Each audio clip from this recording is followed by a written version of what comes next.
As the Russia-Ukraine war grinds into its third year, battlefield tactics are evolving. Russia's precision strike capabilities have become increasingly prominent, with the Iskander-M ballistic missile system playing a critical role in Moscow's doctrine of deep strike warfare. The recent deadly attack in Ukraine's Sumy region highlights not only the human toll of these advanced weapons, but also signals a shift in Russia's operational strategy. So, here is the detail.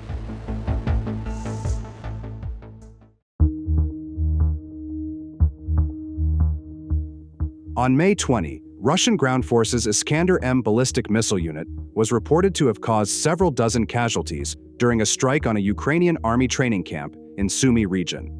This attack claimed the lives of at least 70 victims, including 20 instructors. Commenting on this incident, the Russian Defense Ministry reported as a result of the reconnaissance activities of the armed forces of the Russian Federation.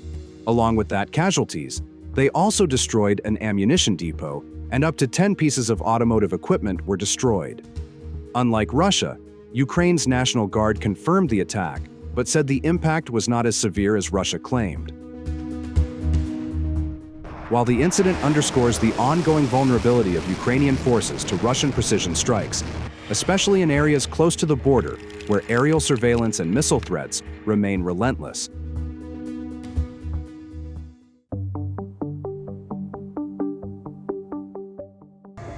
Russia's much larger supplies of tactical ballistic missiles had provided it with a major advantage since the outbreak of full-scale hostilities with Ukraine in 2022. With the intensity of strikes using the Iskander-M system having grown significantly from 2023, as industry was able to significantly expand production of 9K720 ballistic missiles. With increased inventory, Russian forces introduced a shift in how these missiles are used, notably embracing double strike tactics beginning in late 2023. This method involves an initial missile strike on a target, followed by a delayed second strike designed to inflict maximum casualties, especially after rescue personnel or reinforcements arrive at the scene of the first impact. These tactics not only inflict heavy losses, but also sow hesitation and psychological fatigue among Ukrainian forces. Units are forced to delay recovery operations and constantly second-guess whether a strike zone is truly clear, thus disrupting standard response procedures. In addition to anti-personnel roles, the Iskander-M has excelled in air defense suppression, with confirmed strikes against US-supplied Patriot systems and other Ukrainian surface-to-air missile assets. By neutralizing air defenses, the system acts as a force multiplier, allowing for increased freedom of movement and reducing the operational risk for Russian air and missile units. What sets the Iskander apart from many Western or legacy Soviet missile systems is its use of semi-ballistic depressed trajectories and the capacity for extensive in-flight maneuvering. This makes it extremely difficult for missile defense systems to intercept and predict its path, granting it both survivability and precision. Its control fins allow it to actively dodge interceptors, a major advantage in contested airspaces.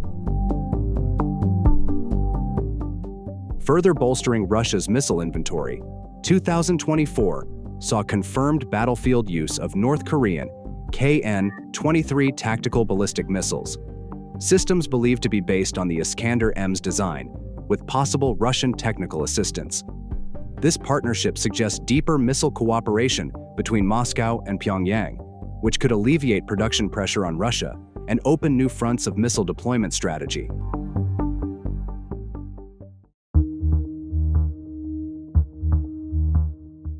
The Sumy region has come under repeated bombardment, and Ukraine launched a months-long occupation of part of Russia's neighboring Kursk region from there. They said the aim of the offensive had been to help create a buffer zone to protect Sumy, but some have complained of the scale of military losses. Following the incident of the Iskander missile strike on the Sumy region training ground, Verkhovna Rada deputies criticized the leadership of the Ukrainian armed forces. Because the training camp targeted in the recent strike was reportedly located less than 50 kilometers from the Russian border. So, that's why members of Ukraine's parliament, the Verkhovna Rada, questioned the judgment of Ukraine's military leadership, particularly the decision to conduct training exercises in such a vulnerable area. They argued that Ukraine's leadership must adapt its defensive strategies quickly, especially as Russia continues to refine its missile doctrine and improve precision strike capabilities. Criticism also emerged from civil society figures. Ukrainian volunteer and activist Serhiy Sternenko, in a Telegram post, condemned the decision to station troops so close to the front line, calling it irresponsible and reckless. He accused Ukrainian officials of endangering soldiers' lives by placing them in a high-risk area within easy reach of Russian missile strikes. So, does the strike matter, and what does it signal to the West?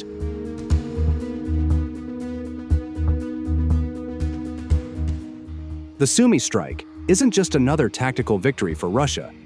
It sends a broader message. First, it demonstrates the maturation of Russia's missile doctrine, which increasingly relies on layered strikes, real-time intelligence, and unpredictability. The Iskander-M is no longer just a battlefield asset. It has become a tool of psychological and strategic warfare. Second, the incident underscores Ukraine's growing logistical and strategic strain, especially with limited supplies of air defense interceptors and increasingly contested training areas. As Western support stalls and stockpiles dwindle, such vulnerabilities become more glaring. Finally, it challenges the West. NATO-supplied air defenses have struggled to shield key assets and troops from the evolving threat of maneuverable ballistic systems. If Russia continues perfecting these tactics, it could tip the battlefield further in its favor, unless the West responds with both resupply and doctrinal adaptation, including enhanced counter-missile systems and better trained personnel for operating them. So, that's all for today. Thanks for watching.